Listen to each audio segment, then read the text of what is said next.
The morning sun painted the sky with golden streaks as the wedding preparations reached their final stage. The venue looked like something out of a dream.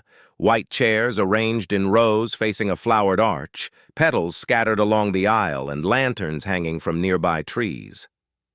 The gentle sound of a violin filled the air as musicians tuned their instruments. Guests were already mingling, taking pictures, and sharing laughter. The bride's nieces and nephews ran around with flower baskets, giggling while older relatives adjusted bow ties and dresses. Everyone was filled with anticipation, the kind of joy you can almost feel in the air, like electricity. This wasn't just any wedding. It was a celebration of two families coming together in unity and love. Not far away, the neighbor sat stiffly by her window. The sight of cars pulling up, people hugging, and music floating across the neighborhood made her frown harder with every passing minute. Her eyes narrowed as if every laugh, every song was directed at her personally. She muttered under her breath, "This isn't the kind of thing we need around here." Her irritation wasn't about traffic or noise. It was rooted in something far uglier, a resentment she could never admit openly. To her, the sight of this joyful black wedding symbolized something she couldn't control. And that loss of control ate at her. Some guests noticed her staring and offered polite waves, trying to include her in the cheerful atmosphere. Instead of returning kindness, she snapped her blinds shut, as though their joy was an intrusion. When the laughter of children drifted across the lawn, she sighed dramatically, rolling her eyes as if happiness itself was an offense.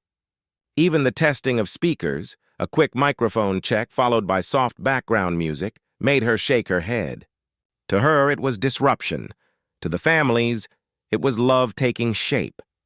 That sharp difference in perspective became the spark that would ignite her next move. Inside the decorated tent, excitement bubbled. The bride's father adjusted his tie nervously, pacing as if he were the one about to say vows. The groom's friends lined up, joking to calm their nerves, while the bride's mother held her daughter's hands, whispering, "Breathe, sweetheart. This is your day." No one noticed the shadow of bitterness brewing just yards away. While families tied ribbons on chairs and photographers adjusted camera lenses, the neighbor was pacing in her own living room, anger building with every sound of celebration that drifted through her walls. Finally, unable to contain her irritation, she picked up her phone. She dialed with a sense of self-importance, her tone urgent and rehearsed. "There's a huge crowd here," she exaggerated.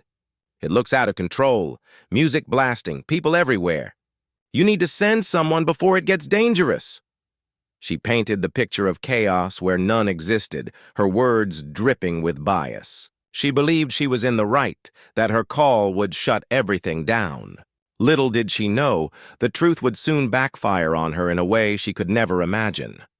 Meanwhile, the ceremony was about to start.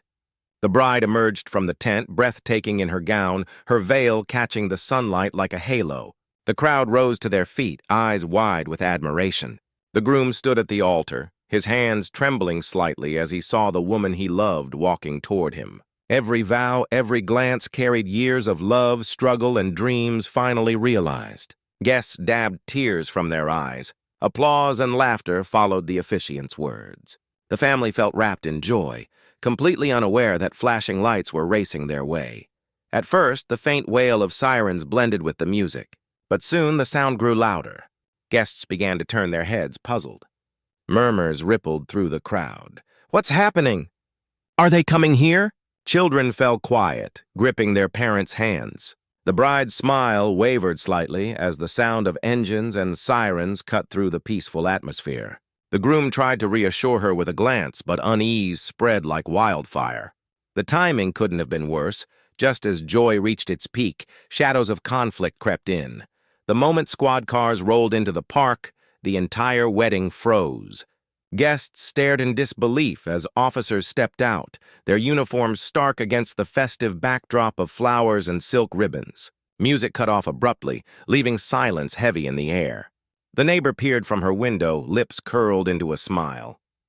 She imagined the embarrassment, the chaos, the ruined day. In her mind, she had won. What she didn't know was that the next few minutes would flip her world upside down. Because the groom wasn't just any man. He was the mayor. The officers scanned the crowd, their expressions neutral but commanding. Guests exchanged worried looks, some clutching their phones, others whispering nervously. An elderly aunt shook her head, muttering, "Why would anyone call the police on a wedding?" The bride's mother held her daughter's arm protectively, whispering reassurances while her own heart raced. The groom's best man stepped forward cautiously, trying to ask what was happening, but the weight of uniformed authority made everyone hesitate. The air thickened with unease. Joy had been replaced with confusion. From across the street, the neighbor appeared, walking briskly toward the gathering with a smug expression plastered across her face.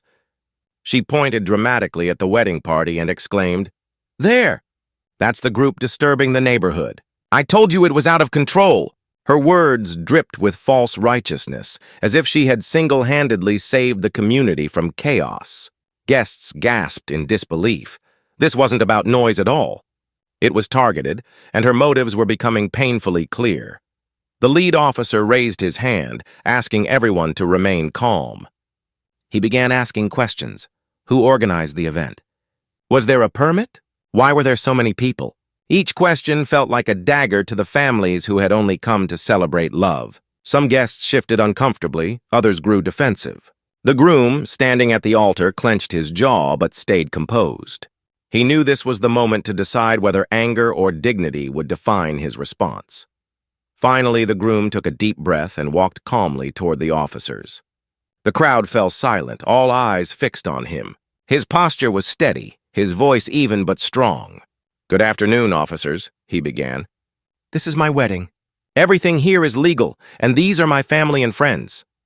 The officers nodded, listening carefully, but one asked again about permits and noise levels. That's when the groom slowly reached into his jacket pocket, pulling out not paperwork, but his mayoral badge. The silence that followed was so heavy you could hear the wind rustling the petals on the aisle. Gasps erupted from the guests as the officer's eyes widened in shock. The badge gleamed under the sunlight. The groom wasn't just a man defending his wedding, he was the sitting mayor of the city. The officers immediately straightened their posture, realizing the magnitude of who stood before them. The neighbor's smirk vanished, replaced by a pale expression of horror. Her confidence crumbled as whispers spread among the guests. "He's the mayor. She called the cops on the mayor." The lead officer turned toward the neighbor, his tone shifting sharply. "Ma'am, did you knowingly file a false report?" he asked. Suddenly, the balance of power had flipped. The neighbor stammered, her earlier arrogance melting into panic. She tried to backpedal, claiming she just wanted peace and quiet, but her intent was clear to everyone watching. The guests, once silent and nervous, now stood taller, their pride restored. Some even smiled, knowing justice had found its way into the very heart of their ceremony. The groom returned to the altar, taking his bride's hands with renewed strength. "Let's not let bitterness steal this day," he said softly. The bride nodded, her tears now of relief rather than fear.